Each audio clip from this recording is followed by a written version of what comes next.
What's up? Welcome to another episode of Wednesday Warriors, and this week I've got some guests in the house. We gave Ambrosia the night off, but I've got Kyle, Krista, and Gerald in the house. Kyle, we're gonna come to you first, man. How's it going? It's going. It's going, man. I'm not normally on the air as much as I've been today. It's been weird. Yeah, man, you guys have been doing a whole heck of a lot. You guys got Comics Pros going on. You guys have tons and tons of streaming going on as well, man. It's been a busy start to the week, hasn't it? Yeah, well, and we started earlier. We interviewed Fabrice Spolowski, Fabrice, who yeah. I never knew how to say his last name. I just knew him. That's fantastic, dude. About his new book that came out this week. Re-release of One Hit Wonder this week. Yeah. So that we started early with him, and then it's just continued all day.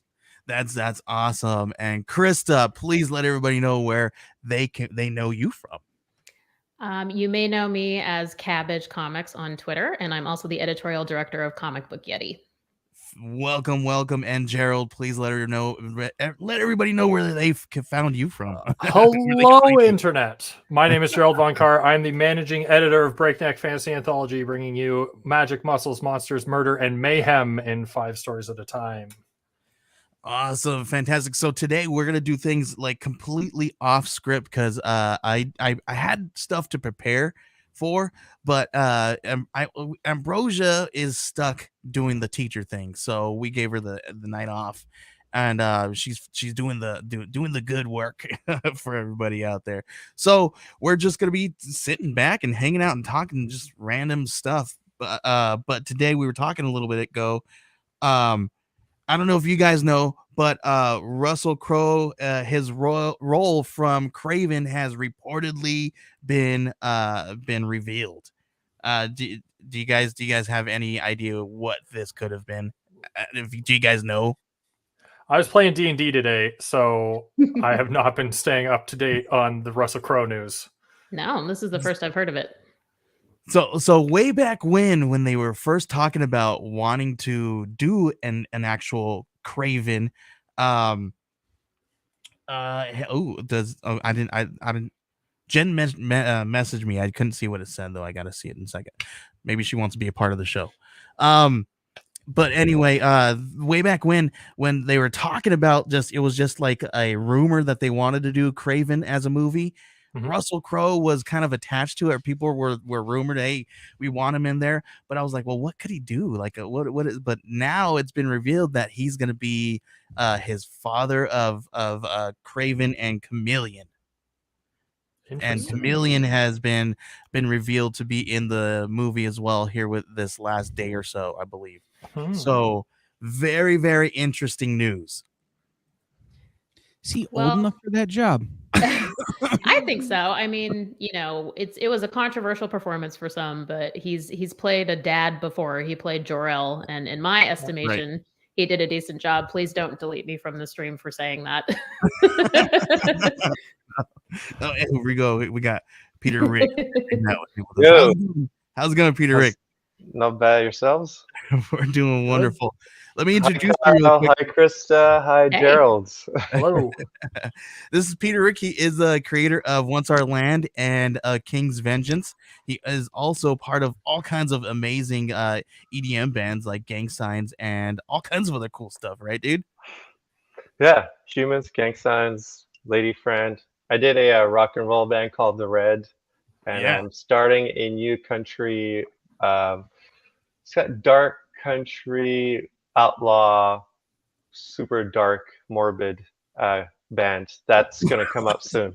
That's So there's quite a bit. that's a crazy mashup, dude. Yeah, there's a lot going on there. So is it just Like Johnny playing Cash with more death? Yeah, everything I do has a We get lot of behind death that. in it. It's sweet. behind I that. like it. It's a good theme. There you go. So we, A lot of fans, a lot of fans. Everybody ends up there too, which is really weird. yeah. So before you jumped in, we were talking about that. Craven the Hunter. They cast Russell Crowe, and he is going to be Craven Senior. Sweet. What is Craven the Hunter though? Craven, you don't know what Craven the Hunter is, dude? No. From ASM, dude. Oh man. No. But I like Russell Crowe. Yeah, dude, it's freaking awesome. I thought this was really cool. I thought it was awesome. I'm down But for the this. fact that you're stoked, I'm stoked to see what it's gonna come out. They've been busting Craven out for more than Spider-Man though lately. He's Yeah. been Yeah. in some of the spin-off books, which have been interesting. Yeah, Good. they have been. There's a whole lot going on with that right now too.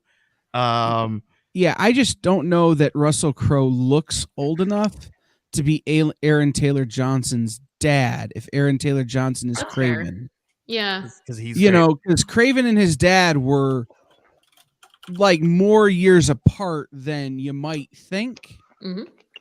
So I don't know, maybe like an older uncle he's Hollywood old. or like So he's 85 in Hollywood years. senior cousin of some kind. Now it works with Fred Heckinger, who's playing Chameleon. Now I could see that because that dude looks very young. Mhm. So I mean, like almost deceivingly young. So it can work. I suppose they're just gonna have to spray Russell Crowe's hair more gray than it already is, and They'll CGI him up. give I'm him sure. some We'll old see age something. makeup. Yeah. We don't do practical effects anymore. He's gonna need him anyway. Well, Practical and CGI. so I'll say that Everything. a friend of mine was in a movie with him. Did the Robin Hood film he did. My friend Alan Doyle played Alan O'Doyle in Robin Hood. And I got to meet Russell Crowe in that way you kind of meet a guy from across the bar. Like I was hanging out with Alan at a thing in New York, and Russell Crowe came in and they're homies. So it was one of those, hey, and he's like, I'm gonna go talk to him, and then he never came back to talk to me anymore. So it was like I've seen him in person, and he gave me a complex because no man should be that handsome. In real life, it's surreal. Right. Yeah. But like funny. I said, I think they're gonna have to do a lot of aging up to make it work. Yeah. I don't know. I'm just listen.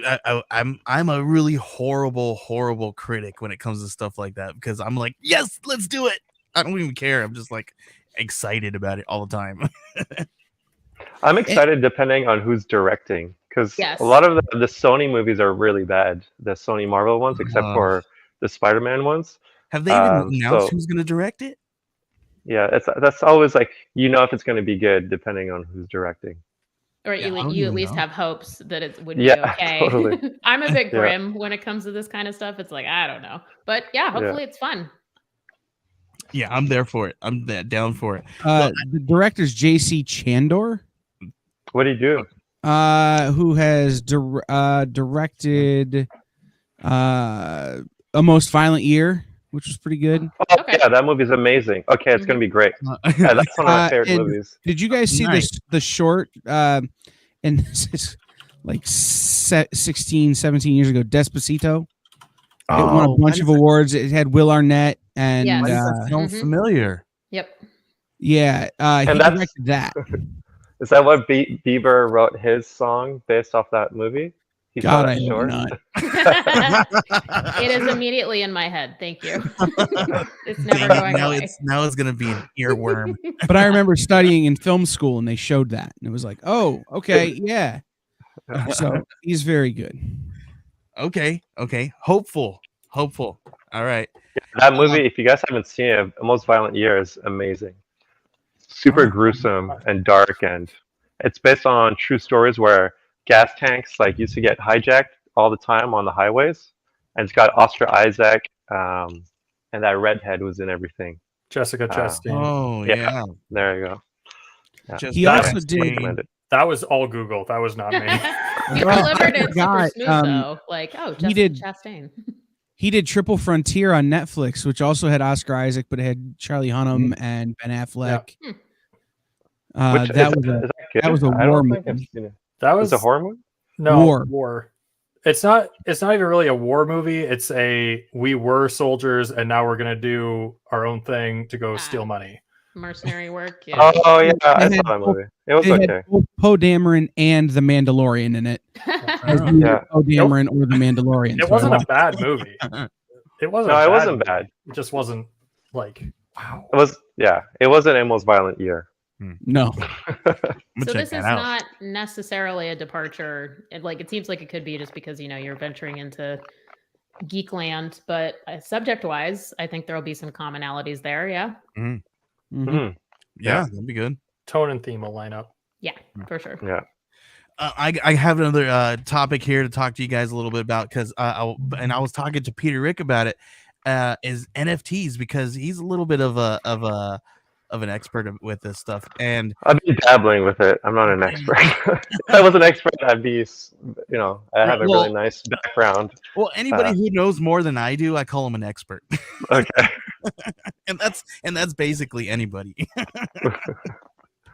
So you're an expert. No, just kidding. But you know a little bit more than I do. But I have a buddy who's talking about him, and the reason why I'm bringing this up is because I saw on social media that there's a video floating around on YouTube video talking some comic book dude just saying that that NFTs is like basically a money pit for creatives. And I wanted to know, because I've got a bunch of creatives here, I wanted to know your perspective on that.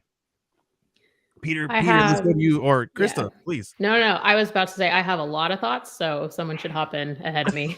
I mean, a money pit meaning that you lose your money or you make money. I lose money. I don't know. I just saw the thing and I was like, what is this guy So, talking yeah, about? I just need to know, like, what does he mean by money pit? Like, is it like the movie Money Pit where they just put a lot of money in the house and then it goes nowhere? Because you can't do that.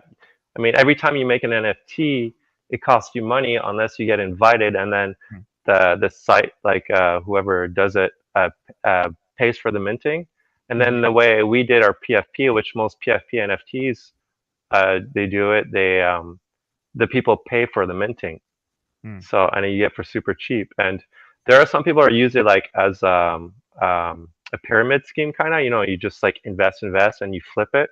But I think the ones who are going to stay or who are going to become like Borg AP Up Club, they usually give some kind of value, and they have something that they're giving and a solid roadmap. And that's what we try to do with ours. And the ones I have is called Wastelanders. We're on Solana Network, so the transaction fee gases are really low. And I'm releasing the minting for the comic book. It's a 11-page comic with cover, so 12 pages on Friday or Saturday. I'm not even sure. Yeah, it's one of those days. And that's the interesting thing too, because I was wondering, I was like, could this kind of thing open up a whole brand new world for the comic book community? And it can, because like let's say. Go ahead. Yeah, let's say you guys bought an NFT PFP of Wastelanders, and then it shows up in the comic. Let's say And let's say we're talking about Marvel. So let's say you're one of the first who has a Spider-Man, and then Spider-Man, each time they use him, you get a royalty every time. You don't really own the character, but Marvel did a contract while they're sticking true to their words, because I'm sure they're not going to get a contract with lawyers because they'll get really messy. But if they stay to their words, every time they use him, they'll give you like 1 ETH. And so every time they use him for other things, you'll get rewarded for it. And then because your Spider-Man NFT is so popular, then your NFT is sought after. So you can sell it and then give it all away, or you can make more money. So that's the way how we're contributing in ours. So we have 3 different versions of our comic with slight variations. We have the bronze, silver, and gold, and we're paying Solana royalties to everyone we're using their characters. And then there's going to be more and more characters as the comic continues. And not only the comic book, but we're also going to be writing like stories. So there's going to be different ways, because drawing comic takes a while. So I think that's a really good way to do it. So I also had I don't know if it was like a theory or because I was talking to my buddy and he was talking about smart contracts, and and I was like, okay, that's interesting, and he was telling me a little bit about how because I'm hearing through the grapevine that some comic book companies are kind of moving that way. And the way he kind of broke it down for me, I was like, well, what is this all about? And he says, okay, so I'm going to read what he kind of wrote here a little bit. And he says a smart contract is a computer program which automatically execute upon agreement. Inside of that smart contract, you can have layers of how people get paid. So rather than paying a publisher to control the money coming in, the royalties to the artists, inkers, and so on and so forth, percentages could be added in the smart contract. He says so basically what that means is smart contracts. You create a contract, you can put layers of people within there, so you can pay your inkers, you can pay your artists, you can pay your writers and all that stuff. And anytime that you make a contract with somebody, like say you're going to go and pitch it to somebody, they pick it up, everybody is paid in there rather than waiting for them to get all paid. It's all connected inside the smart contract, and everybody's going to receive their royalties that way. So that's I actually have a smart contract. What's that? I actually have a smart contract that I'm part of, and I it's weird to me because I'm so used to paper contract, like old school paper contracts, like but I, in a past life, was in the music business and wrote a thing that's now being used by someone to do a thing, and they have to pay me because of our agreement. So, but they're doing a smart contract because they want their percentages in a different way than has been traditional. So I get paid when the crypto hits a certain point or so. I don't fully understand it. My lawyer's like, yeah, it's good. Sign it. Okay. That's a great lawyer. That's why I pay that guy. So but I like it. I like the concept of nobody has to worry about stuff. It just does. Automation is a nice thing. Can I pull up? Can I kind of pull up for a sec? Because I'm coming at NFTs from a little bit of a different perspective. I work for an environmental nonprofit. I do comms for a water organization in California, and I am very interested in the environment, kind of the long-term environmental effects of blockchain. And I don't think it's entirely well understood yet. I think we need a lot more data. But I've been digging into kind of, green blockchain and what they use in terms of carbon offsets, which is, the most common way to offset the impact of the mining. And I think what's interesting is that a lot of folks are still looking at this in terms of planting trees. And that's such an interesting way to go about this because I won't bore you all with the biodiversity of new growth forests and that kind of stuff. I love it. But, but I think there's an interesting conversation to be had about kind of an overall commodification of nature when it comes to offsetting human activity. And so that's a conversation that I'm sure everyone knows is definitely happening in the comics community. And there are some pretty there are some folks who are pretty angry about NFTs who are saying, this is bad for the environment. Crypto is kind of blanket bad for everything. And yeah, so just kind of wanted to throw that in the mix and get folks' opinion on that. Well, because Ethereum, it takes a lot of energy to create one Ethereum, but a lot of the new ones like Solana, which we're on, the reason it costs so cheap is because it doesn't take a lot of energy to make a Solana coin. Is it proof of work or proof of stake? Do you know? What's that? The different ways they're the energy intensive ways that they're mined. Oh, I have no idea. That's a good question. Yeah, because I know the Kickstarter thing, they're talking about how it definitely takes less energy. So I just think we need more information overall. The side chains and all those things. I think right now we're in that same time. Like, so I love history, and one of the things I love about history is the automotive revolution. We're at the time with crypto where cars switched from leaded fuel to diesel, or not diesel to unleaded. There were people who were fervently against unleaded fuel because they thought it would cost more and they thought all these things. And so I think leaded fuel is the old way we mined crypto. I think what Solana is doing and some of these other companies are doing is the unleaded, and we're going to see what is actually the most effective way and the best way on the whole, and it's going to play out over time. And because of the way America works, woo, America, the one that doesn't work as well is going to go away. Yeah, it will be Betamax. Hopefully, yes. I would love, I'm going to be the fly in the ointment a little bit. I would love to put my faith in market-driven solutions. I do think that's where innovation does happen, like you said. And the reality is that crypto is not going to just up and disappear because folks are angry at it. So I think engaging with it and pushing for asking the right questions, right? Asking the right questions and putting the people, asking those right questions. Because I think this is the things that we need to do. We need to continue to have a community to come together to talk about these things and say, hey, these are the things that we're seeing that because they're not going to go away. This is the thing. But not being afraid to push for accountability. We that's can key. exactly push for accountability in all things. Everybody, that's a good thing for everybody. On apparently, ETH 2.0 is going to come out and it'll be way cheaper and it'll be way more efficient.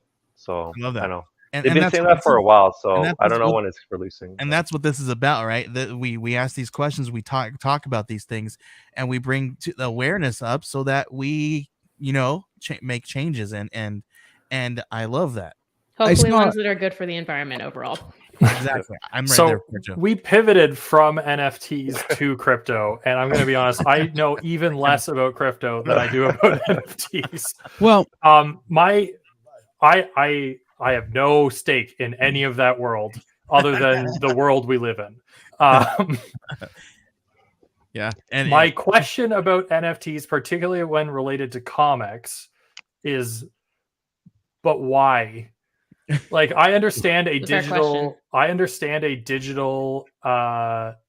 consumable product. Like, I understand if I'm playing League of Legends and I buy a virtual skin that is not something I can touch or feel or consume in my body or whatever, but I am able to use that in the game that I am playing. I have put a basic value on it based on the activity I am doing.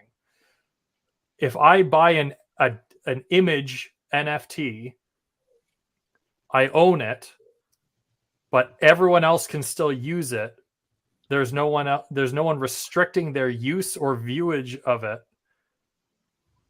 I just get to say that's mine.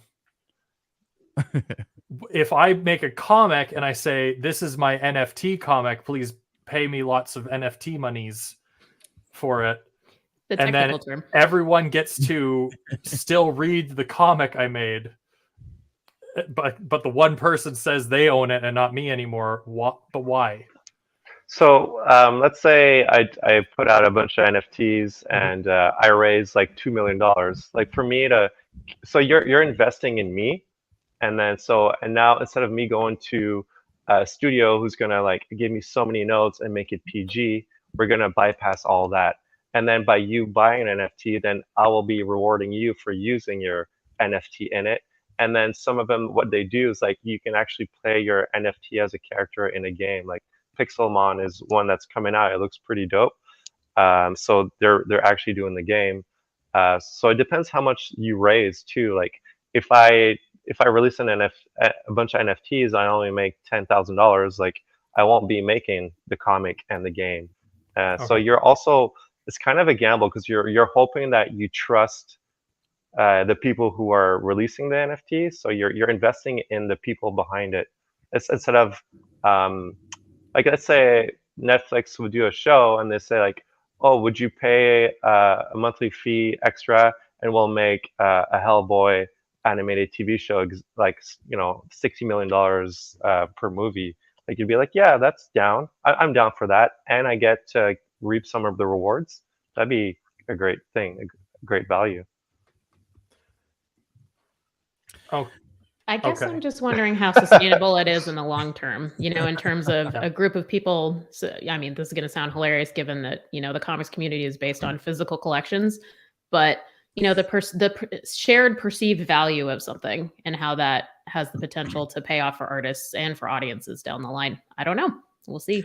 See, I think the reason why I feel and this is only solely my opinion, and it doesn't mean anybody else. I feel the reason why it's in the comic book world is because we are part of the consumer world. We are part of the retail world. We make sales, we receive those things. So because of those things, because of the marketing, because of the strategies that go behind those things, NFTs is another resource out there, another tool. Here goes my buzzword, Kyle. Another tool out there. Tool isn't a buzzword, dude. If you just said we're going to synergize the modernization. Oh, no. See, I'm not the only one, Joey. Krista just my tool. I signed off my day job. I don't want to hear that kind of language here. It's my tool in my tool belt that that I can use, to reach a whole other audience that I wouldn't use. I understand that aspect of it. Mm-hmm. And I get that. And that's where the people who are natural salespeople, the people who have a brand and they're naturally selling these things, I understand that aspect. And that's, but yes, when it comes to being part of a bigger company and more people are consuming these things, yes, we do have to think of things on a bigger scale, because yes, now we are outputting more into the world somehow, way or another. We need to make sure that we're doing that with clean energy. I understand that, and I'm there for that all day long. I think two things worth noting here. I like what Peter said, that when you buy NFT, you are supporting the people behind it. And I like that concept. I took payment on a website I built in NFT from a comic artist who couldn't afford to pay me for the website, but could give me NFT that they had created of their art. Whether it ever becomes profitable for me or not, I don't really care. It's one of those, if I could figure out how to make some money on it, great. If I don't, cool. I helped. I'd basically done the website for free anyway. But there's other parts to this that I think we're still learning about. Like I read this article in the Washington Post yesterday about do you guys remember like 2015, this reporter and her cameraman got shot while reporting live on TV? No. Where was that? Roanoke, Virginia. Oh, that rings a bell. Yeah. The dad of the reporter has created an NFT of the video. Oh, wow. So that he can make a copyright claim on it to try and get it removed from the internet. He can do takedown notices. Interesting. So I mean, that's part of this that I don't think has really been just gone through and played with. And the guy himself, I pulled up the article, says it's a Hail Mary. Yeah. But it's an opportunity to say, hey, I own this video. I own the NFT of this video. I have a copyright claim. YouTube and Facebook, you can't continue to show it. Interesting. The problem is that's a positive use I think we'd probably all agree that's a positive use of that facilitation. But it's one of those things that's there could be an ugly side of that too, because immediately I like all of the stolen art that's been turned into NFTs already. Mm-hmm. And then that turns around and people say, well, I bought this for X amount of NFT monies. And that's what we're calling it from now on. I bought this from a reputable website. Whether you agree it's reputable or not, doesn't matter. I say it's a reputable website. I own it, and this person is reposting it or using it in a video with the creator's approval.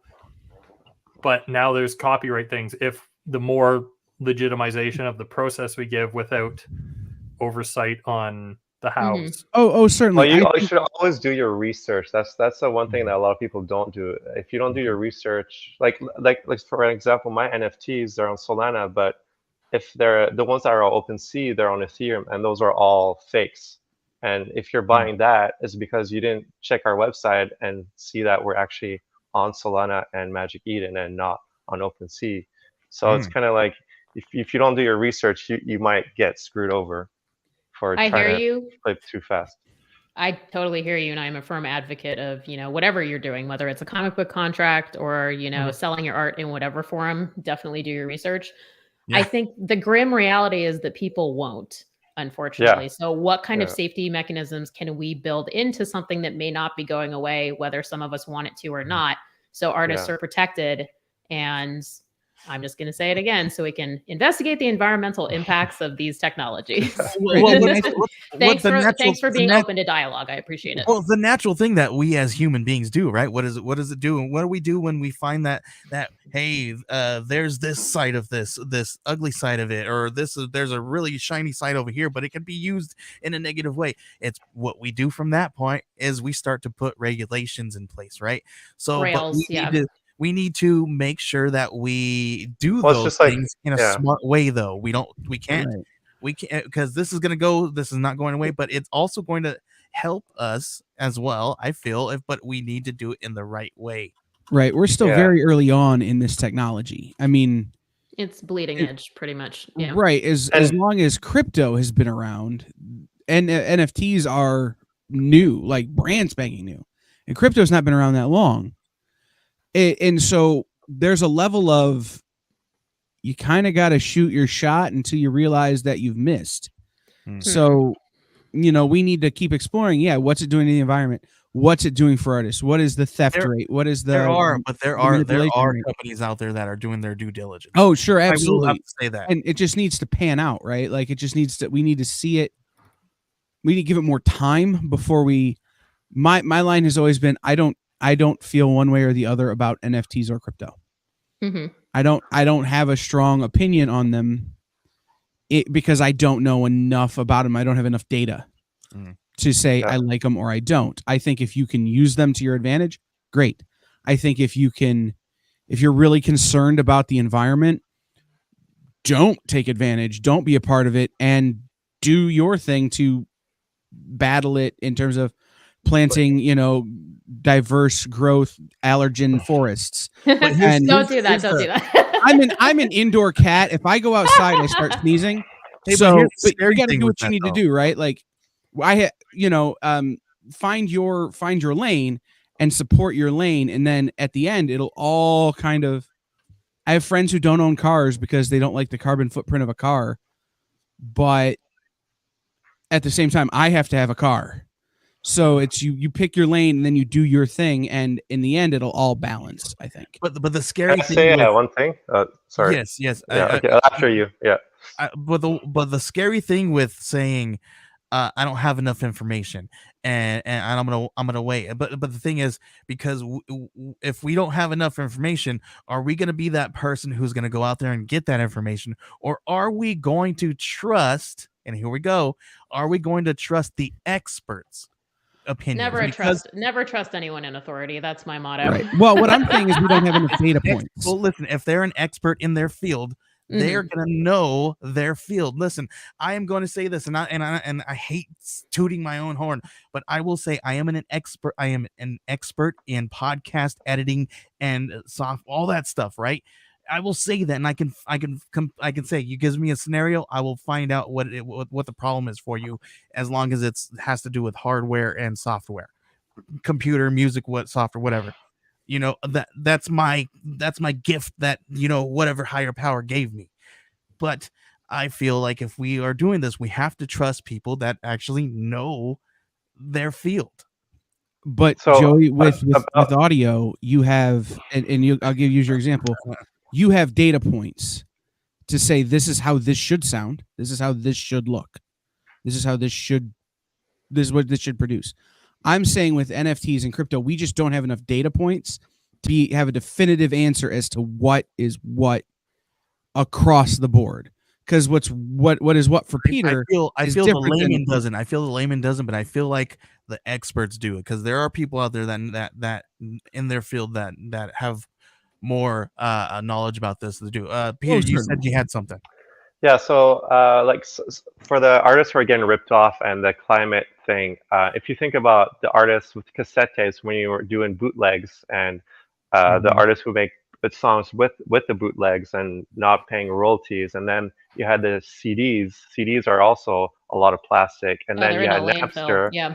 Yeah, now you have Napster after that, and so there's always somebody who's going to make money off the real artist. So there's always a way to scam somebody, and there's always a climate issue with like all the plastic from all that. So at least we got rid of the plastic, but we are consuming more energy, but we're not consuming energy to make plastic. I think what we need to do in terms of like this, and kind of to open it up to like what we need to do as human beings, is we need to have a better global conversation about what it means to be carbon neutral or carbon negative, because offsets and letting the market drive the demand for those NFTs, whatever, it's not working. You know, the ways in which we can sequester carbon, they're not permanent. We treat natural infrastructure like it's something that can be tweaked to human desires, when nature's going to do what it's going to do. And if you get a forest wiped out because of a storm, all that carbon goes back up, So it's an interesting conversation. I am not a fan of putting the brakes on any kind of innovation in society. And I am also all for getting artists paid, period. But I do think we do need more data, and we do need, there's enough out there to suggest that crypto does have a detrimental environmental effect. So we need to do something about it, Totally. Yeah. All I'm going to say is I admire those who are stepping out and going out there and in that world right now, because we're talking about all the scary parts of it. We're talking about the angry parts. We're talking about the happy parts. We're talking about everything in between. But this is what this world is with the NFTs, and it's not going to get. We may not like it. We may not, but we're here talking about it, and we're here living with it. And yes, there are parts that we need to do better in it. We can talk about that on a lot of levels, right? But that's where it is. I think Krista had the best, to hold everyone accountable. I think we all got to do better.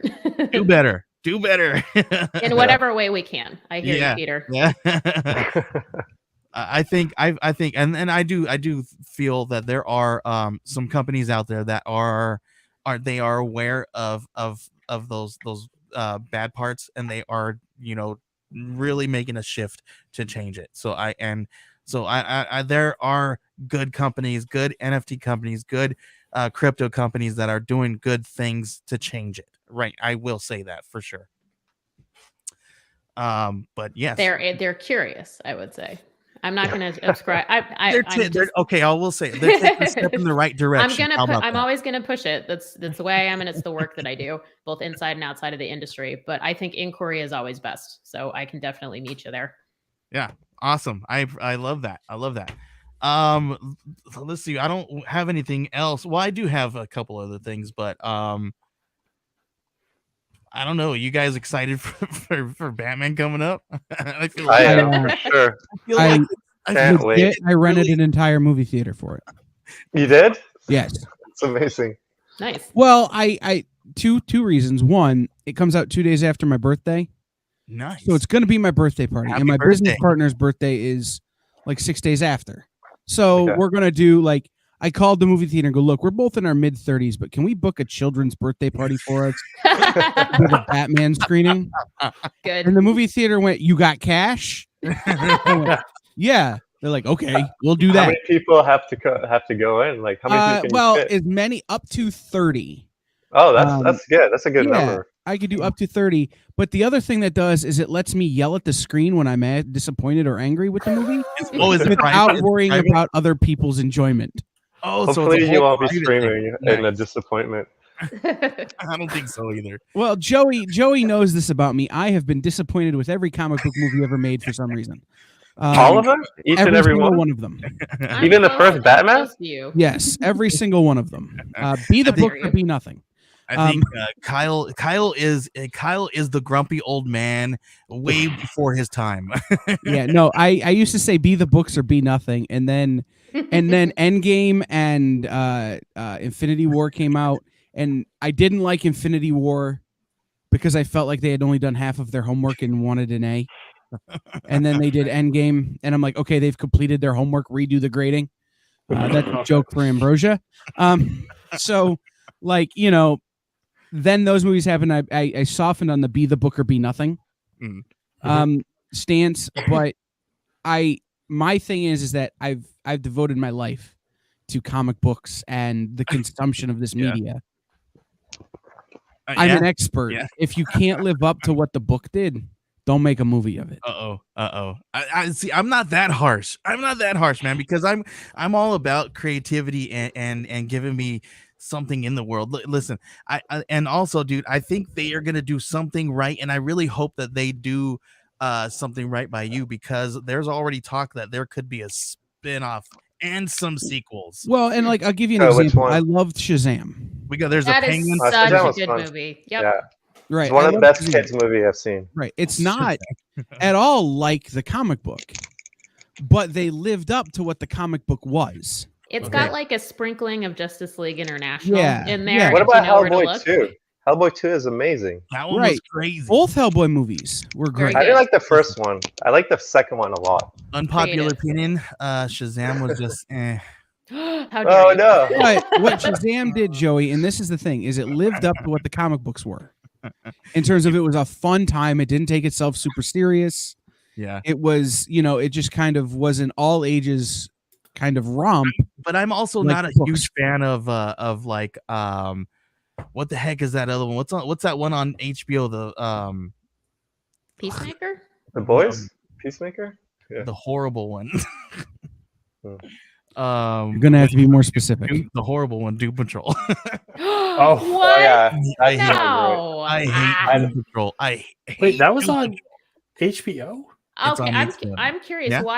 What's not doing it for you? Do you like the comic? I don't. I'm not a fan of the comic book either. Okay, I've just never been a comic fan of it. It's just it. But listen, I will say this though: the show does live up to the comic books, and that's one of the reasons why I was going there. Because you hate it, and then the show you hate it, so it lives up to the hate. It lives up to both ways I hate it. But that's the role that's the place I've taken in these things. If you live up to what your comic book did, then I'm good for it. Like so they are making Kyle happy. Well, Shang-Chi was a great example of a comic book movie telling a new story, a different story. Shang-Chi. Oh, okay. I didn't like that one. It told a different story than the comics, but it lived up to what the comics were. See, but I loved it because I'm like a huge like Crouching Tiger, Hidden Dragon like kind of stuff. Right. I still didn't like it. But, okay, how about this? You guys probably don't know this one. I'm gonna pull this one out. Seven Swords. Have you seen it? I don't know this one. Oh, it's so sick. Look it up. So dope. And I just was in a show where I talked about Seven Deadly Venom for an hour. That was the first time I seen Donnie Yen was the first time I ever seen Donnie Yen was in Seven Swords. And he's my boy. I love him. So sick. My main issue with Shang-Chi was actually it's more like Crouching Tiger, like the Chinese drama type, than like a kung fu movie. And there are ways in which you can investigate some of the exploitative parts of kung fu movies by modernizing stuff. And I wanted it to be more Gordon Liu and less less wire work. And I can understand that for sure. But when you consider that the original comics were like this kind of yellow scare, red scare fueled. You have work to do. Yeah. Like it's pretty easy to clear the comic books. Mhm. And this movie did that by leaps and bounds. Yes. So it more than lived up to what the comics were. And then you have a show like Eternals, a movie like Eternals, that was a pretty decent representation of what was never a great comic. That's fair.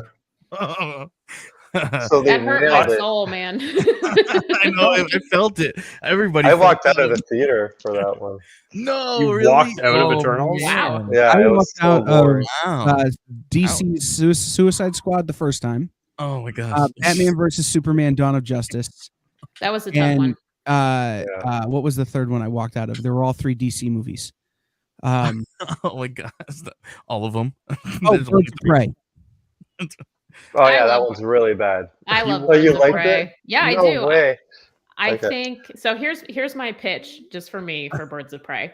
I Okay. think it's off the rails storytelling, and the fact that it's from Harley's perspective means that there's a lot of kind of vicious joy in that, and they're doing some interesting stuff if you know where to look. I get why people don't like it.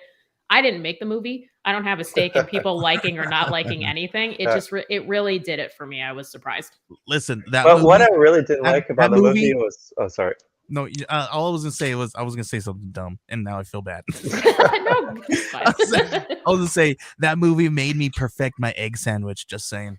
Oh, yeah. Listen, that's what's up. If you- Any piece of garbage. What bothered me is like bad writing is when she says she's really smart, but she does nothing that's smart, and she has to tell you as opposed to show it. It's like, okay, you're smart, but you're doing everything out of your ass, and nothing is planned, and everything you do is completely not thought out. So you actually aren't smart, and you're telling us you're smart, and you're trying to convince us like how.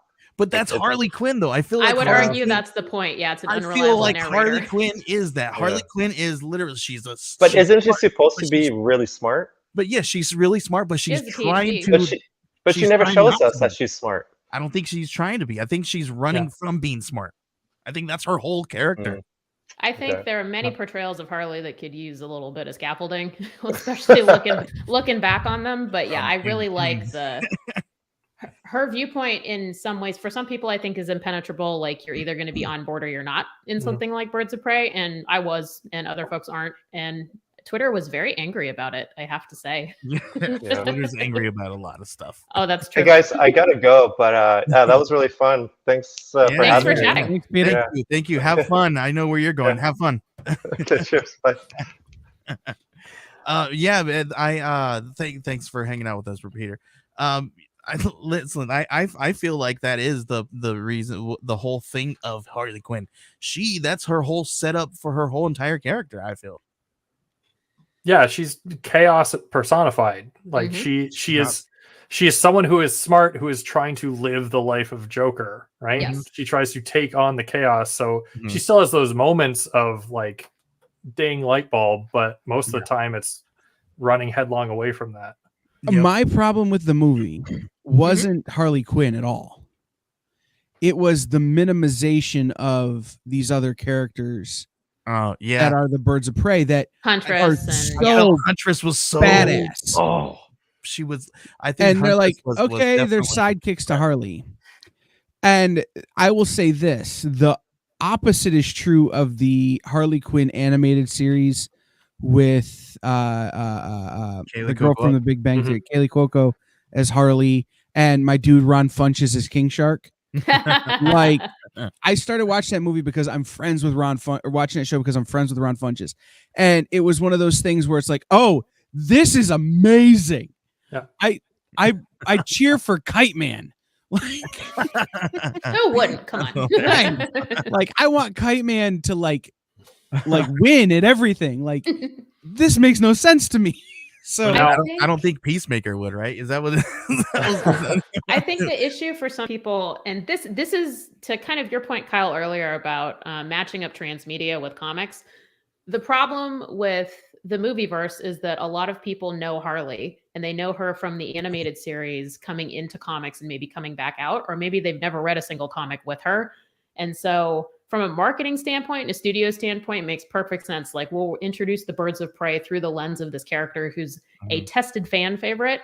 And then I agree, it's a little frustrating for someone who comes at it from different lore, basically. Yeah. Right. And that's the thing that I've really had to kind of tell people and explain and come to terms with on my own, is that I recognize that these movies are not for me. That's key, right? Yeah. Right. I recognize these movies, that does not make them good. Just because I realize they're not for me. I hated the last Spider-Man movie. I haven't seen it yet.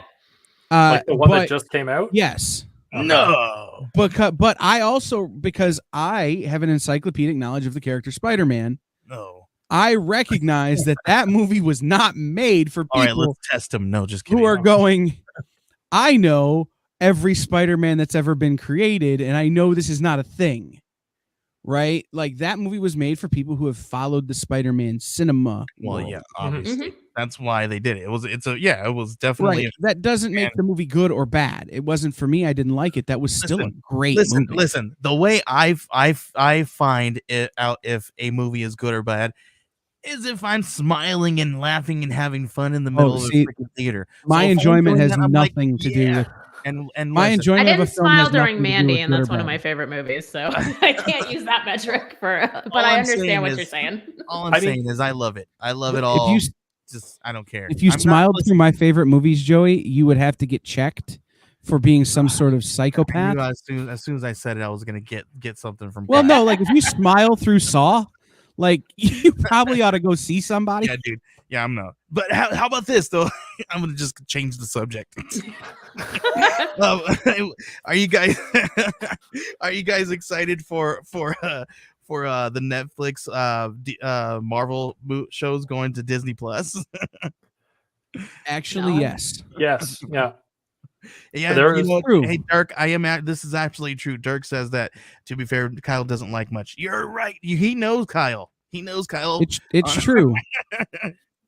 If somebody is saying that about Kyle, they know him. They know him right. well. It's true. I don't like much. I enjoy things, but I don't like them. Yes, JL says, how about this? Change subject. But no, for real though, I'm very excited for them going to Disney Plus. Really? Okay, so I had somebody say, okay, if they're moving to Disney Plus, do you think they're gonna start censoring them? What do you mean? I hadn't given that any thought, but I'm excited to see some of those actors. Like bleep the swears. That and the ratings are gonna drop to make it fit Disney Plus. I don't think it'll matter. What is fit Disney Plus? They had the rated R Die Hard. And that's like everything. Like my day job is with high school students. I run programming in the residence. I was like, oh yeah, a bunch of them requested to watch Die Hard for their Christmas movie. I'm like, yeah, sure, it's on Disney Plus. F-bomb, F-bomb, F-bomb, F-bomb, boobs, F-bomb, F-bomb, F-bomb. I'm sitting in the back of the room like, oh no. No one signed permission slips for this. Uh-oh. Oh my gosh. That's how old we are. That's how old we are. We're giving our age away by telling people that we had to sign permission slips to watch a movie. I've watched Die Hard so many times on television that I forget where it is. I forgot how many F-bombs there are. And I'm sitting in the back like, no. This is not the version I saw. Right. We got a teacher in trouble in middle school for watching The Sixth Sense. Oh my gosh. Because he didn't get permission slips. Oh man. For a rated R movie. But no, the reason I'm excited for them, I don't think they'll edit them because that just costs too much time and money. But not that Disney doesn't have time and money. I think they own both.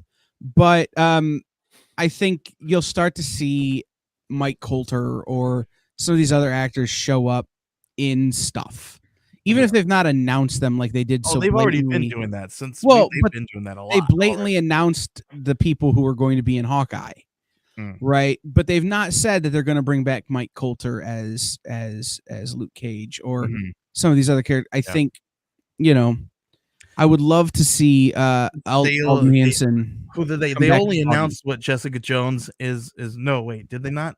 I don't. No, they didn't announce Jessica Jones. They said Kingpin, Charlie Cox, Daredevil, and Punisher. Yeah, okay. Yeah. There we go. But The one continuity issue that comes up isn't Mahershala Ali? Am I even saying that right? Mahershala Ali. Yeah. That one felt Yeah. weird in my mouth as I He's said dead. it. He's dead in the. Yeah, he's Cottonmouth already is dead, Blade but now? isn't he Yeah. cast as Blade? Blade? Yeah. Well, yeah, he played There we go. Cottonmouth, and However, it'll be interesting having it all in kind of one funnel, one continuity funnel, and maybe they'll just be like, "Don't worry about it," which is which how is fine. comics That was handles a- it. That was a different guy. He looks just similar. No, Come no, on. no. It's He's a all- lovely actor, and I'm really excited to see what he can do with Blade. if they play it off that Cottonmouth had been bit by a vampire right before he died, and I will lose my mind. That feels like a comic book decision that could happen. I would be like, totally makes sense. There you know, go. That's, But then the gamma rays hit him, and Kyle's Right, back on board. right, right. or a portal opens and you got to take him back. I would get so angry at the writing, but I'd be like, you know what? That's totally a thing that would happen in a comic book. Right. Mhm. Hey guys, we got just a few minutes left. Let's talk about usually we end the show with like some pulled list stuff, but this week Ambrosia's not here, but we have Gerald in the house and he's got a stack of books right there on his desk that he's somewhere. He's looking it's around. all around my desk. But okay, all right, man. What's in your pool this week, man? Do you have a publisher you want me to look at? Just drop them all, man. Let's see. What do you got right there closest to you? Okay, my Marvel pile. Oh, he's got them separated. Yeah, they're sorted. I've got Hulk 4, but I still have to read Hulk 3, so that's also in this pile. I would suggest reading them out of order just to confuse yourself. It's That's a fair. nonlinear medium, so So here's the thing. I've been collecting all the Devil's Reign stuff, but I think I missed Devil's Reign 2 and 3. Oh, it's But so I have hard a bunch to of keep up. spin-offs. Are you doing all the tie-ins too? The ones that interest me. Yeah. Strange Academy has been super fun. Ooh. I got into it like a month too late to be able to back order issue 1. Oh no! And so now I have the collected edition of the first arc, and I have issues 2+. So I need to find an issue 1. You got to go through those back issue bins. You'll find it eventually. Ooh. Oh, my back. So I'm in Canada, and let me tell you, back issues are expensive here. Oh, They just went up. My local store went up to $2.99 a back issue. Whew. Oh my gosh. Wow. Yeah. And I was like, I understand because you just refilled all of them with like comics from the past 3 years. That's fair. Yeah, But also, Where are you at in Canada? Southern Ontario. I'm in the Niagara region, so across the lake from Toronto. Oh, I was gonna say, because if you're in Toronto, like we could just meet at the border. Because I'm only an hour and a half from. I am even closer.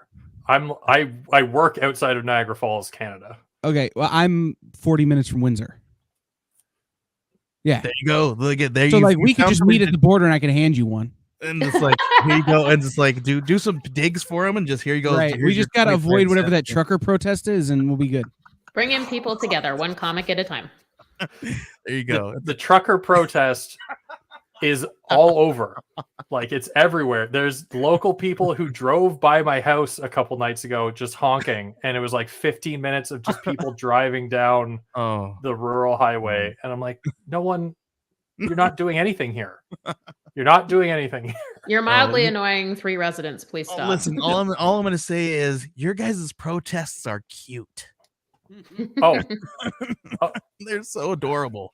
Have you seen the people? They're not cute. Our protest people die, so it's a really I want to protest. Way your to go protest. dark, Joey. well, that is a legitimate argument I made. Like, look, to not to get into the whole political nonsense of it, because I have stayed in my personal and my public life. I have tried to stay away from it. Mhm. I did make the argument.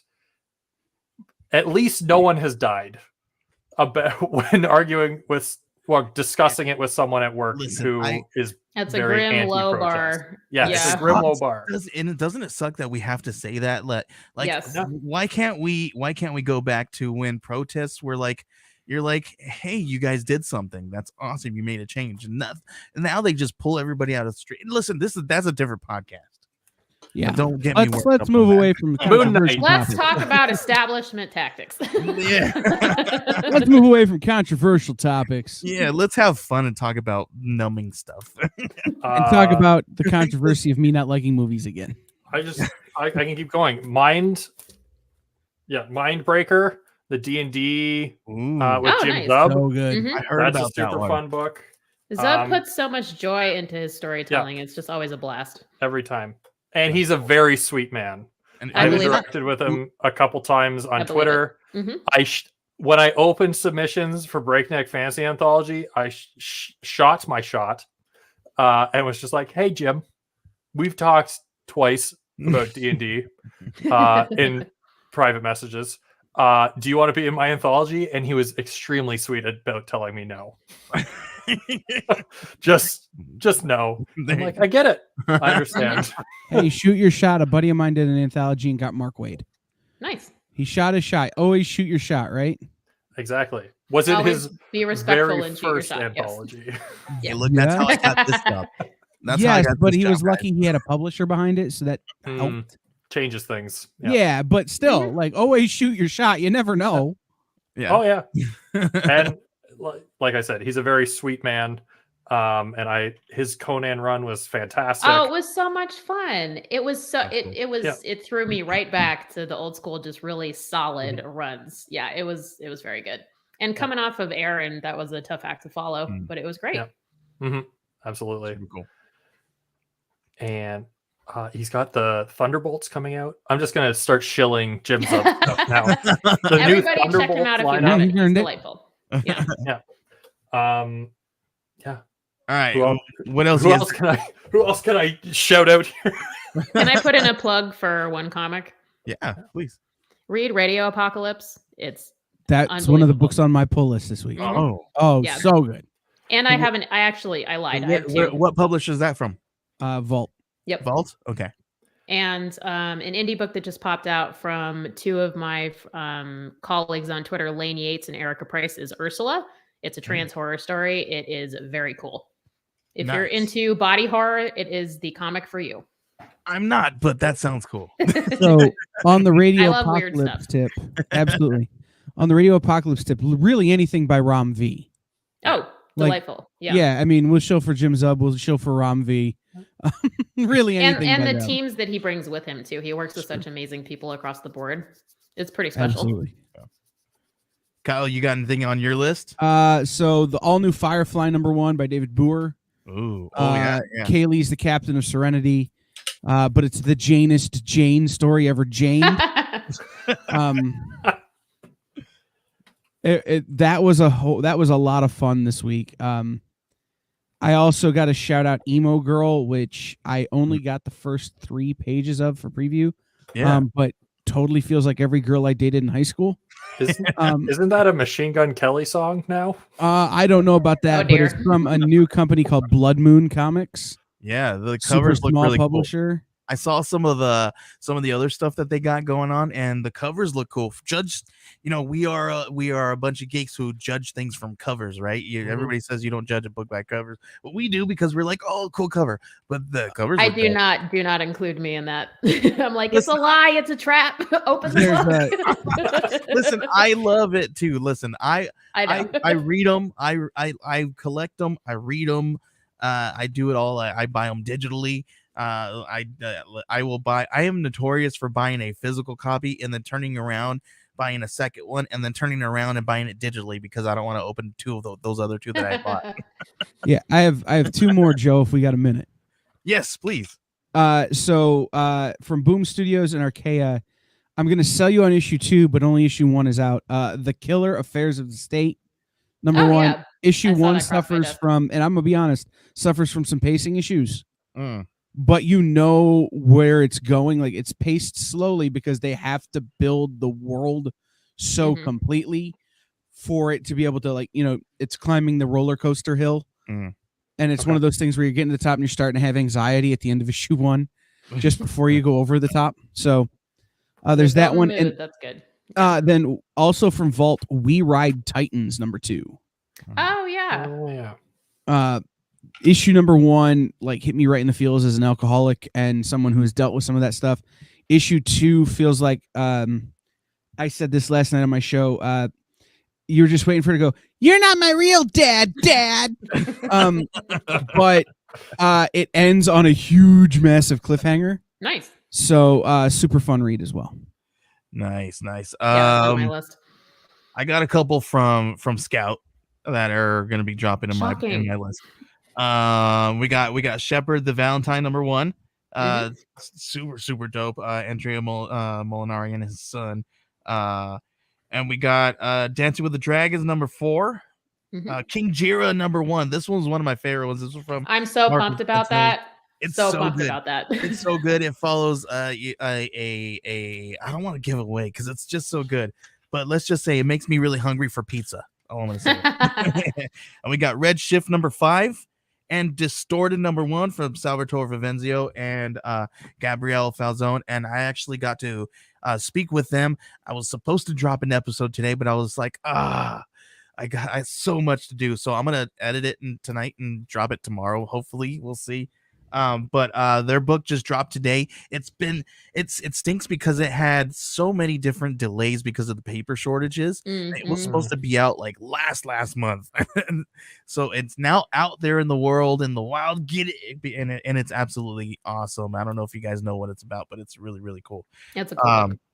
Impossible Jones 3 is out as well. And then a scoop book, book 1 of Action Tank dropped.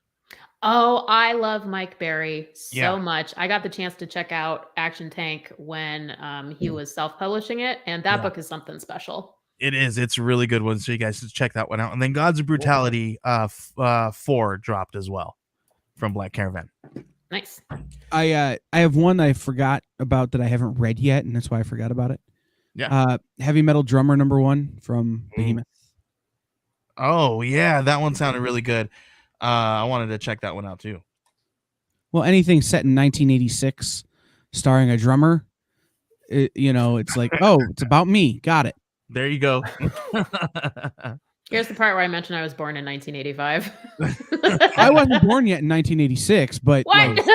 I identify as a Gen Xer. Oh my god. Okay. Okay. I was in 84. I'll just say nice. that. I've got a little bit of Gen X cred, not too much, but There my we music go. taste is pretty good. My I'm first the job baby on the stream. Oh, how old are you? 1990. Oh wow. He's a youngin. I can remember where I was in 19. Listen here, whippersnapper. Oh man. Oh, that just made me feel old. Kyle, you not- better be that's- older than me. That's not too much of a gap. No, I'm not. Oh, I'm 1988. I'm depressed now. But I will say this: some of my first jobs were with bands, working with bands that had hits before I was born. There you go. Oh yeah. I worked with groups like Bad Religion and some of those that solidified my Gen X cred. Fair. That's fair. Oh, there you go. He's like, who's this? That's your uncle. No. I'm going to see Gary Newman tomorrow. I'm super pumped. Ooh, So that'll be fun. Nice. The last show I went to was literally the year before everybody shut everything down, and it was Silver Sun Pickups. And I gotta say, I am cool with that being my last show ever because they're one of those bands that is better in person than they are like when you listen to them like their CD or whatever. I miss live music for that. I I have tickets to go see Flowbots next month. Mm-hmm. I'm and gonna go I have cry. tickets to see Bare Naked Ladies, Toad the Wet Sprocket, and the Gin Blossoms together. I was about show. to say that's a very like- tight section of The Last Summer on Earth tour. That's what I was gonna say. I'm working on Kraftwerk tickets. They're coming around, and I got to see them a couple years Kraftwerk. ago in Oakland, and just Kraftwerk. amazing.